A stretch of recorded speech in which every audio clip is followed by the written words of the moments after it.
دا یو ورو سوال کړی دی چې کله زه د شپې ویده کېږم اودس چاردام وکړم او زه کټ ته ورسېږم او بیا زما اودس مات شي نو بیا به اودس چاردام کوم که نه دغه پوره و.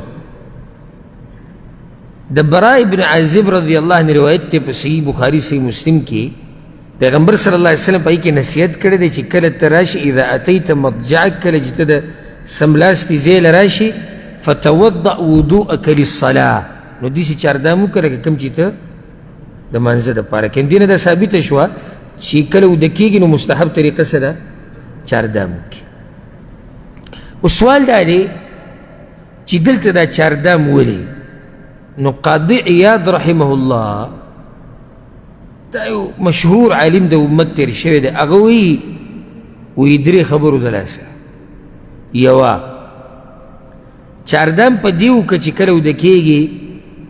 ځکه چې د مرګ څه پته نه لګي او داسې نه مرګ د باندې راشي او ته د طهارت په حالت کې نه یې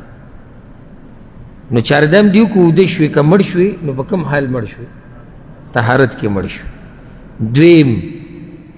وی کوم سړی چې چاردام وکړي وده شي نو اکثر دی رښتینې خوبونه ویني او د دې ګډو وډو خوبونو نه او د شیطان د دې مذاقونو نه بچي ځکه چې شیطان هم دا ګډ وډ خوبونه سړي ته ښایي دا اکثر دا ګډ وډ خوبونه دا شیطاني غر نه مې راودانګلو منډه مې واله مې نه شوه او سر مې په ترخ کې نیولی روان و. دا یو پیغمبر صلی الله علیه وسلم پسې یو کس راغی او دا قصې شروع کړه یا رسول الله سر را پورې نه و او دا نه و دا نو هغه ورته ګوره وی شیطان په تاسو پورې وخاندي نو تاسو راشي هغه خلک هم په ځان پورې وخاندي او دا د ویلو دغه دی چې ته راځي او بیا وایې چې یاره ما سره دا کېږي دا خو هسې شیطاني خوبونه دي کله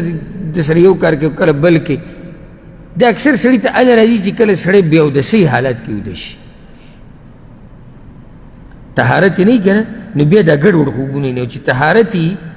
نو دی اکثر رښتینې خوبونه یې نو درېیمه فایده پکې دا ده قاضي عیاض رحمه الله وایي که چېرته دی مړ شي سبحان الله وی که چېرته دی مړ شي نو خاتمه به یې په نیک عمل وشي ځکه چې د مرګ نه مخکې دا اودس کو او په حق یې مړ شو. څو فایدې شو؟ کومې دي عثمان صاحب؟ د طهارت په حالت کې مړ شو ګډوډ خوبونه به نه ویني او رښتینې به ویني اخري عمل عبادت شو. لږې فایدې دي ډېرې فایدې او وخت پې څومره لګي منټ او دوه پې لګي او څومره لوی اجر پې سړي ته ملوي څومره لویه فایده ده. ها اوس ضرور وایي چې یو سړی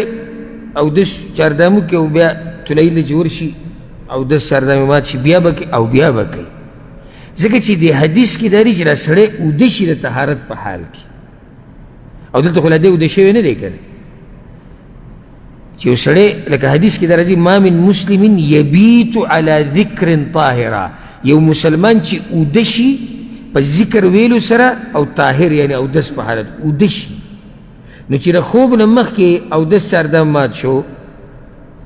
نو دی اوده شو په دغه حال کې دی خو د بې اودسۍ په حالت کې اوده شو نو بیا به اودس چاردام کوي